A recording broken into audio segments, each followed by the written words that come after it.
സാനന്ദരൂപം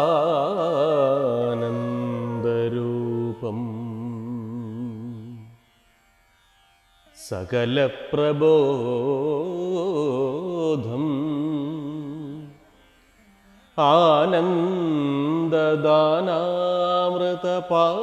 ആനന്ദദാനാമൃതപാരിജാതം മനുഷ്യപത്മേഷു രവിസ്വരൂപം പ്രണൗമി തുഞ്ചത്തെഴും ആര്യപാദം.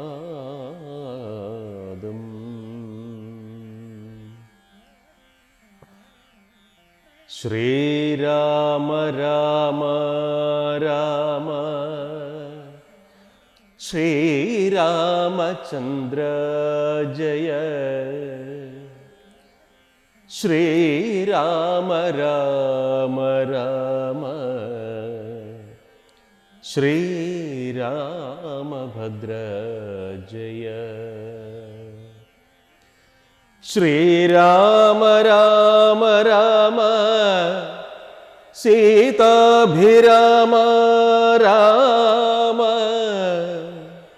ശ്രീരാമ രാമ രാമ ലോകാഭിരാമ ജയ, ശ്രീരാമ രാമ രാമ രാവണാന്തക രാമ, ശ്രീരാമ മമ ഹൃദി രമതാം രാമ രാമ, ശ്രീരാഘവാത്മാ രാമ, ശ്രീരാമ രമാപദേ,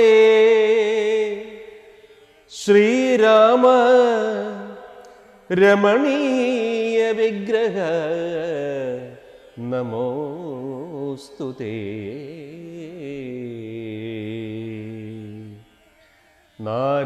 നാരായണായ നമോ നാരായണായ നമോ നാരായണായ നമോ നാരായണായ നമഃ.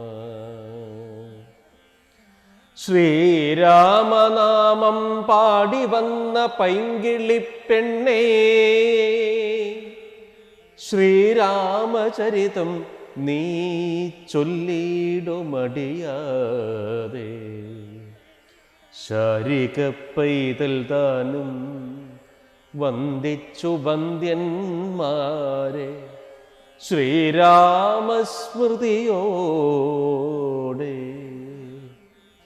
ശ്രീരാമസ്മൃതിയോടെ പറഞ്ഞു തുടങ്ങിനാൾ. കാരണനായ ഗണനായകൻ ബ്രഹ്മാത്മകൻ, കാരുണ്യമൂർത്തി ശിവശക്തി സംഭവൻ ദേവൻ വാരണമുഖൻ, വാരണമുഖൻ മമ പ്രാരബ്ധ വിഘ്നങ്ങളെ വാരണം ചെയ്തിടുവാൻ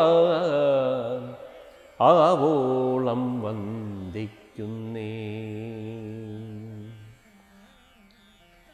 വാണിടുക നാരദമെന്നുടെ നാവു തന്മേൽ, വാണിമാതാവേ വർണ്ണവിഗ്രഹേ വേദാത്മികേ,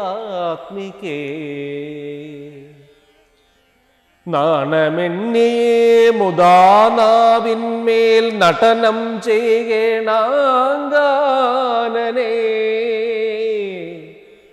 യഥാകാനനേ ദിഗംബരൻ.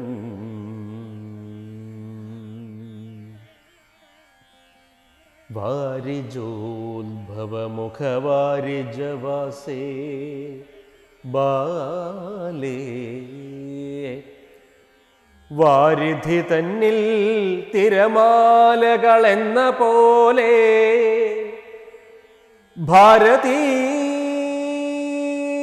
പദാവലി തോന്നേണം കാലേ കാലേ. പാരാതെ സലക്ഷണം മേന്മേൽ മംഗലശീലേ. വൃഷ്ണിവംശത്തിൽ വന്ന് കൃഷ്ണനായി പിറന്നൊരു വിഷ്ണു വിശ്വാത്മാ വിശേഷിച്ചനുഗ്രഹിക്കേണം. വിഷ്ണുജോദ്ഭവസുതനന്ദനപുത്രൻ വ്യാസൻ വിഷ്ണു താൻ തന്നെ വന്നു പിറന്ന തപോധനൻ. വിഷ്ണുതൻ മായാഗുണചരിത്രമെല്ലാം കണ്ട കൃഷ്ണനാം പുരാണകർത്താവിനെ വണങ്ങുന്നേ. നാൻമറനേരായ രാമായണം ചമയ്ക്കയാൽ നാൻമുഖനുള്ളിൽ ബഹുമാനത്തെ വളർക്കൊരു വാൽമീകി കവിശ്രേഷ്ഠനാകിയ മഹാമുനിതാൻ മമ വരം തരിക എപ്പോഴും വന്ദിക്കുന്നേ. രാമനാമത്തെ സദാകാലവും ജപിച്ചിടും കാമനാശനനുമാവല്ലഭൻ മഹേശ്വരൻ. രാമനാമത്തെ സദാകാലവും ജപിച്ചിടും കാമനാശനനുമാവല്ലഭൻ മഹേശ്വരൻ. ശ്രീ മഹാദേവൻ പരമേശ്വരൻ സർവേശ്വരൻ മാമകേ മനസ്സി വാണിടുവാൻ വന്ദിക്കുന്നു. വാരിജോദ്ഭവനാദിയാകിയ ദേവന്മാരും നാരദ പ്രമുഖന്മാരാകിയ മുനികളും വാരിജശരാരാദി പ്രാണനാഥയും മമ വാരിജമകളായ ദേവിയും തുണയ്ക്കണം. കാരണഭൂതന്മാരാം ബ്രാഹ്മണരുടെ ചരണാരുണാംബുജലീന പാംസു സഞ്ജയം മമ ചേതോദർപ്പണത്തിൻ്റെ മാലിന്യമെല്ലാം തീർത്ത് ശോധന ചെയ്തിടുവാൻ ആവോളം വന്ദിക്കുന്നേ. ആധാരം നാനാജഗന്മയനാം ഭഗവാനും വേദമെന്നല്ലോ ഗുരുനാഥൻ താൻ അരുൾ ചെയ്തു. വേദത്തിനാധാരഭൂതന്മാരിക്കാണായൊരു ഭൂദേവപ്രവരന്മാർ തദ്വരശാപാദികൾ ധാതൃശങ്കര വിഷ്ണുപ്രവരന്മാർക്കും മതം. വേദജ്ഞോത്തമന്മാർ മാഹാത്മ്യങ്ങൾ ആർക്കു ചൊല്ലാം. പാദസേവകനായ ഭക്തനാം ദാസൻ ബ്രഹ്മപാദജൻ അജ്ഞാനിനാമാദ്യനായുള്ളോരു ഞാൻ വേദസംഹിതമായി മുമ്പുള്ള ശ്രീരാമായണം ബോധഹീനന്മാർക്കറിയാം വണ്ണം ചൊല്ലിയിടുന്നേ. വേദവേദാംഗ വേദാന്താദി വിദ്യകളെല്ലാം ചേതസി തെളിഞ്ഞുണർന്നാവോളം തുണയ്ക്കണം. സുരസംഹതിപതി തദനു സ്വാഹാപതി വരദൻ പിതൃപതി നിരുതി ജലപതി തരസാ സദാഗതി സദയം നിധിപതി കരുണാനിധി പശുപതി നക്ഷത്രപതി സുരവാഹിനീപതി തനയൻ ഗണപതി സുരവാഹിനീപതി പ്രഥമഭൂതപതി ശ്രുതിവാക്യാത്മാദിനപതി ഖേടാനാം പതി ജഗതി ചരാചരജാതികളായുള്ളോരും അഗതിയായോരടിയൻ അനുഗ്രഹിക്കണം. അഗതിയായോരടിയൻ അനുഗ്രഹിക്കേണമകമേ സുഖമേ ഞാൻ അനിശം വന്ദിക്കുന്നേ. അഗ്രജൻ മമ സതാം വിദുഷാമഗ്രേസരൻ മദ്ഗുരുനാഥൻ അനേകാന്തേവാസികളോടും ഉൾക്കൊരുന്നിങ്കൽ വാഴ്ക രാമനാമാചാര്യനും മുഖ്യന്മാരായ ഗുരുഭൂതന്മാർ മറ്റുള്ളോരും ശ്രീരാമായണം പുരാവിരിഞ്ച വിരചിതം 100 കോടി ഗ്രന്ഥമുണ്ട് ഇല്ലതു ഭൂമി തന്നിൽ. രാമനാമത്തെ ജപിച്ചൊരു കാട്ടാളൻ മുന്നം മാമുനിപ്രവരനായി വന്നതു കണ്ട് ധാതാ ഭൂമിയിലുള്ള ജന്തുക്കൾക്കു മോക്ഷാർത്ഥം ഇനി ശ്രീ മഹാരാമായണം ചമയ്ക്കെന്നരുൾ ചെയ്തു. ഭൂമിയിലുള്ള ജന്തുക്കൾക്കു മോക്ഷാർത്ഥം ഇനി ശ്രീ മഹാരാമായണം ചമയ്ക്കെന്നരുൾ ചെയ്തു. വീണാപാണിയുമുപദേശിച്ചു രാമായണം വാണിയും വാൽമീകി തന്നാവിന്മേൽ വാണിടിനാൾ. വാണിടുകൗവണ്ണമെന്നാവിന്മേലേവം ചൊൽവാ വാണിടുകൗവണ്ണമെന്നാവിന്മേൽ ഏവം ചൊൽവാൻ നാണമാകുന്നു താനും അതിനെന്താവതിപ്പോൾ.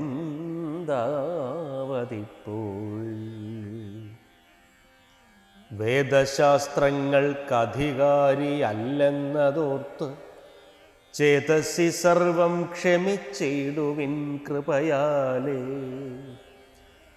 അധ്യാത്മപ്രദീപകം അത്യന്തം രഹസ്യമിതധ്യാത്മരാമായണം മൃത്യുശാസന പ്രോക്തം. അധ്യയനം ചെയ്തിടും മർത്യജന്മികൾക്കെല്ലാം മുക്തി സിദ്ധിക്കും അസന്ദിഗ്ധമിജന്മം കൊണ്ടേ. ഭക്തി കൈക്കൊണ്ടു കേട്ടുകൊള്ളുവിൻ ചൊല്ലിയിടുവൻ എത്രയും ചുരുക്കി ഞാൻ രാമമാഹാത്മ്യമെല്ലാം. ബുദ്ധിമത്തുക്കളായോരിക്കഥ കേൾക്കുന്നാകിൽ ബദ്ധരാകിലും ഉടൻ മുക്തരായി വന്നുകൂടും. ധാത്രീ ഭാരത്തെ തീർപ്പാൻ ബ്രഹ്മാദിദേവഗണം പ്രാർത്ഥിച്ച് ഭക്തിപൂർവം സ്തോത്രം ചെയ്തതു മൂലം ദുഃഖാബ്ധിമധ്യേ ഭോഗിസത്തമനായിടുന്ന മെത്തമേൽ യോഗനിദ്ര ചെയ്തിടും നാരായണൻ ധാത്രീമണ്ഡലം തന്നിൽ മാർത്താണ്ഡകുലത്തിങ്കൽ ധാത്രീന്ദ്രവീരൻ ദശരഥനു തനയനായി രാത്രിചാരികളായ രാവണാദികൾ തന്നെ മാർത്താണ്ഡാത്മജപുരം പ്രാപിപ്പിച്ചൊരു ശേഷം ആദ്യമാം ബ്രഹ്മത്വം പ്രാപിച്ച വേദാന്തവാക്യവേദ്യനാം സീതാപതി ശ്രീപാദം വന്ദിക്കുന്നേ.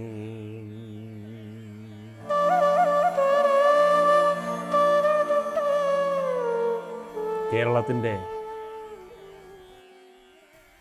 ആധ്യാത്മിക നവോത്ഥാന സാംസ്കാരിക ഭൂമികയിൽ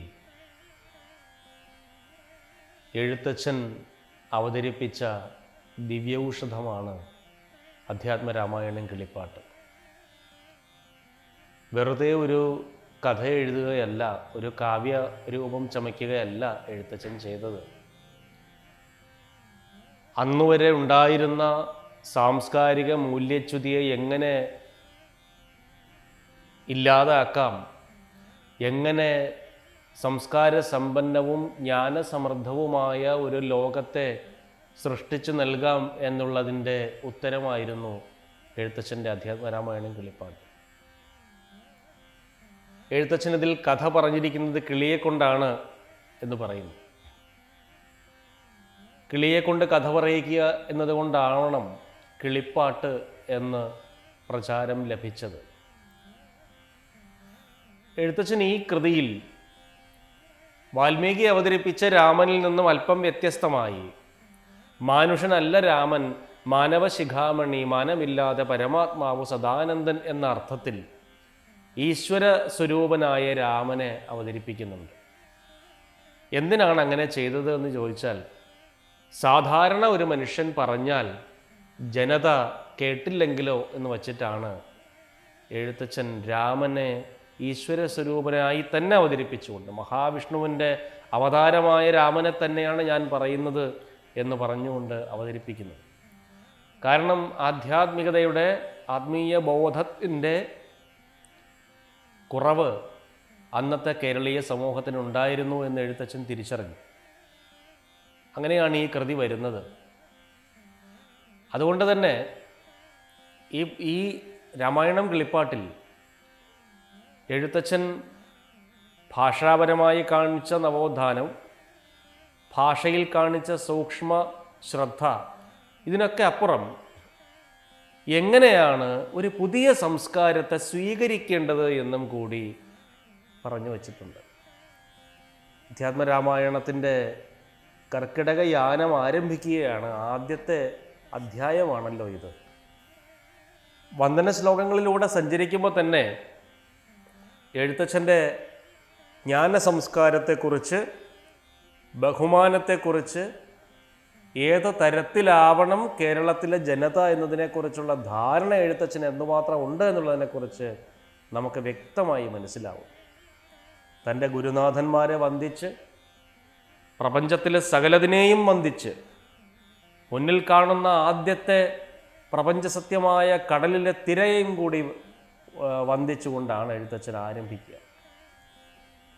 വാണിയിടുക അനാരതം എന്നുടെ നാവു തന്മേൽ വാണി മാതാവേ വർണ്ണവിഗ്രഹേ വേദാത്മികേ നാണമെന്നിയേ മുതാ നാവിന്മേൽ നടനം ചെയ്യ ഏണാങ്കാനനെ യഥാ കാനനെ ദിഗംബരൻ എന്നൊക്കെ പറഞ്ഞിട്ട് വാരിധി തന്നിൽ തിരമാലകൾ എന്ന പോലെ ഭാരതീപദാവലി തോന്നണം എന്ന് പറയുന്നിടത്താണ് നിൽക്കാതെയുള്ള വാക്കിൻ്റെ പ്രവാഹം, നിരന്തര സഞ്ചാരം, ദിഗംബരത്വമാർന്ന വാക്കിൻ്റെ, എന്നുവെച്ചാൽ മറയില്ലാത്ത വാക്കിൻ്റെ നിത്യനടനം എൻ്റെ കൃതിയിലുണ്ടാകണം. ഒരു മറയും ഉണ്ടാകരുത്. ആളുകൾക്ക്, വായിക്കുന്നവർക്ക് അർത്ഥശങ്ക ഉണ്ടാകാത്ത വിധം എൻ്റെ അക്ഷരങ്ങൾ, എൻ്റെ വാക്കുകൾ നിത്യസൂക്ഷ്മവും സുന്ദരവും അനാവൃതവും ആയിരിക്കണം, തെളിഞ്ഞതായിരിക്കണം എന്ന എഴുത്തച്ഛൻ്റെ പ്രാർത്ഥനയാണ്, ഓരോ ദേവതകളെയും കുറിച്ചുള്ള പ്രാർത്ഥനയാണ് ഈ നമ്മൾ കേൾക്കുന്നത്, വായിക്കുന്നത്, അവതരിപ്പിക്കുന്നത്. അതിൽ ശ്രീരാമൻ്റെ ജനനത്തെക്കുറിച്ച് അദ്ദേഹം പറയുന്നത്, ദുഗ്ധാബ്ധി മധ്യേ കിടന്ന മഹാവിഷ്ണു ദേവന്മാരുടെ പ്രാർത്ഥന കേട്ടിട്ടാണ് ധാത്രീമണ്ഡലത്തിങ്കൽ മാർത്താണ്ഡകുലത്തിൽ വന്ന് ജനിച്ച് സൂര്യവംശത്തിലാണ് ജനിക്കുന്നത്. ഈ സൂര്യൻ്റെ പ്രത്യേകത നമുക്കറിയാം. പ്രപഞ്ചത്തിലെ സർവ്വ ജീവജാലങ്ങളെയും പോറ്റുന്നയാളാണ് സൂര്യൻ. പ്രപഞ്ചത്തിലെ സർവ്വ ജീവജാലങ്ങൾക്കുമുള്ള ഊർജം പ്രദാനം ചെയ്യുന്നയാളാണ് സൂര്യൻ. എന്ന് പറഞ്ഞാൽ തൻ്റെ കൃതി ഇരുളടഞ്ഞു കിടന്ന കേരളത്തിലെ എല്ലാ ഇരുട്ടറകളിലേക്കും പ്രകാശം പരത്തുന്ന സൂര്യത്വം ആർജിച്ച് ഉയരേണ്ട ഒരു കൃതിയാണ് എന്നുള്ള ധാരണ എഴുത്തച്ഛൻ മുന്നോട്ട് വയ്ക്കുന്നുണ്ട്. എഴുത്തച്ഛൻ മലയാളിക്ക് സമ്മാനിച്ച നാശമില്ലാത്ത അമൂല്യ സ്വത്താണ് അധ്യാത്മരാമായണം കിളിപ്പാട്ട്. അതുകൊണ്ടാണ് കാലം ഇത്രയും കഴിഞ്ഞു പോയിട്ടും, നൂറ്റാണ്ടുകൾ കഴിഞ്ഞു പോയിട്ടും, ഇപ്പോഴും കർക്കിടകം ഒന്നാകുമ്പോഴെങ്കിലും മലയാളി ഈ കൃതിയെ അന്വേഷിക്കുന്നത്. മലയാളിക്ക് അങ്ങനെ ഒരു പ്രത്യേകതയുണ്ട്. മലയാളി ഈ ചിലതിൻ്റെ സീസൺ അനുസരിച്ചാണ് ഓരോന്ന് തിരഞ്ഞെടുക്കുന്നത്. എന്നും രാമായണം വായിക്കുന്ന അപൂർവം ചില ആളുകളുണ്ടാകാം. പക്ഷേ കർക്കിടകമാകുമ്പോൾ ശാരീരികമായ ക്ലേശത്തിന് എന്താണോ മരുന്നുകൾ കഴിക്കുന്നത്, അതിനോടൊപ്പം തന്നെ മലയാളി മാനസിക ക്ലേശത്തെ ഒഴിവാക്കാനായി രാമായണത്തെ കൂട്ടുപിടിക്കാറുണ്ട്. രാമായണം തുറന്ന് വായിക്കാറുണ്ട്. രാമായണത്തിൻ്റെ അകവിധാനങ്ങളിലൂടെ സഞ്ചരിക്കാറുണ്ട്. എഴുത്തച്ഛൻ്റെ ഏറ്റവും വലിയൊരു ലക്ഷ്യം നേരത്തെ ഞാൻ പറഞ്ഞതുപോലെ തന്നെ തകർന്നു കിടക്കുന്ന സർഗാത്മക സാമൂഹിക സാംസ്കാരിക വ്യവസ്ഥയെ ഉണർത്തി നിർത്തുക എന്നുള്ളത് തന്നെയായിരുന്നു. സത്യത്തിൽ വേദോപനിഷത്തുക്കളുടെ സർവ്വസാരവും രാമായണത്തിൻ്റെ പല ഭാഗങ്ങളിലായി എഴുത്തച്ഛൻ സന്നിവേശിപ്പിച്ചിട്ടുണ്ട്. സൂക്ഷ്മമായി അപഗ്രഥിക്കുമ്പോൾ നമുക്ക് തിരിച്ചറിയാൻ പറ്റും. ഓരോരോ ജലാശയെ കേവലം മഹാകാശം നേരെ നീ കാണുകയില്ലയോ, കണ്ടാലും അതുപോലെ എന്നൊക്കെ ചോദിക്കുന്നിടത്തുള്ള ആ വേദാന്ത ദർശനം കൃത്യമായി എഴുത്തച്ഛൻ അവതരിപ്പിച്ചിട്ടുണ്ട്. തൻ്റെ നാടിൻ്റെ സർവ ഭാഷാ സൗകുമാര്യതകളെയും അധ്യാത്മരാമായണം കിളിപ്പാട്ടിനുള്ള എഴുത്തച്ഛൻ സന്നിവേശിപ്പിച്ചിട്ടുണ്ട്. എന്തിനെന്ന് ചോദിച്ചാൽ അത് വായിക്കുമ്പോഴേ സാധാരണക്കാരൻ്റെ സ്വന്തം ഭാഷയിലും സംസ്കാരത്തിലും ആത്മീയ ബോധത്തിലും ഒരു അഭിമാനം തോന്നുകയുള്ളൂ എന്ന് അദ്ദേഹത്തിന് അറിയാമായിരുന്നു. അത്ര സൂക്ഷ്മമായിട്ടാണ് അധ്യാത്മരാമായണം കിളിപ്പാട്ട് അദ്ദേഹം എഴുതിയിരിക്കുന്നത്. ഇതിൽ തന്നെ നിരവധി സന്ദർഭങ്ങൾ, നമ്മൾ അറിയാതെ കരഞ്ഞു പോകുന്ന സന്ദർഭങ്ങൾ, നമ്മൾ ഉള്ളിൽ ചിരിച്ചു പോകുന്ന സന്ദർഭങ്ങൾ, നമ്മൾ വിസ്മയിച്ചു പോകുന്ന സന്ദർഭങ്ങൾ, നമ്മൾ ഞെട്ടിക്കുന്ന രംഗങ്ങൾ, അങ്ങനെ ഒരുപാട് രംഗങ്ങളും സന്ദർഭങ്ങളും ഈ കൃതിക്കകത്ത് ഉണ്ട്. അത്തരത്തിലാണ് ഈ പ്രഥമ ദിവസത്തിൽ തന്നെ നമ്മൾ രാമായണത്തിൻ്റെ ആദ്യ വരികളിലേക്ക് കടക്കുകയും നമ്മൾ രാമായണം എന്ന ഈ വലിയ ജ്ഞാനമാധുര്യത്തിൻ്റെ രസക്കുടത്തിൽ നിന്ന് ആദ്യത്തെ തുള്ളി ആചമിക്കുകയും ചെയ്യുമ്പോൾ നമ്മൾ അനുഭവിക്കുന്നൊരു രസം എന്താണെന്ന് പറയുന്നത്. കുമാരനാശൻ പറഞ്ഞല്ലോ, ശ്രീകാളം രസകാമധേനു എന്ന്. ആ രസം എങ്ങനെയാണ് എഴുത്തച്ഛൻ, ആശാനും മുമ്പെയുള്ള എഴുത്തച്ഛൻ എങ്ങനെയാണ് ആ ശ്രീകാളെന്ന രസകാമധേനുവിനെ ഈ കേരളത്തിന് വേണ്ടി ചുരത്തിച്ചത് എന്നുള്ളത് ഇന്നു മുതൽ, ഈ ദിവസം മുതൽ, ഈ മാസം മുഴുവനും നാം ഈ പരിപാടിയിലൂടെ അറിയുകയാണ്. എല്ലാവർക്കും ഹൃദയം നിറഞ്ഞ രാമായണ ജന്മ ആശംസകൾ.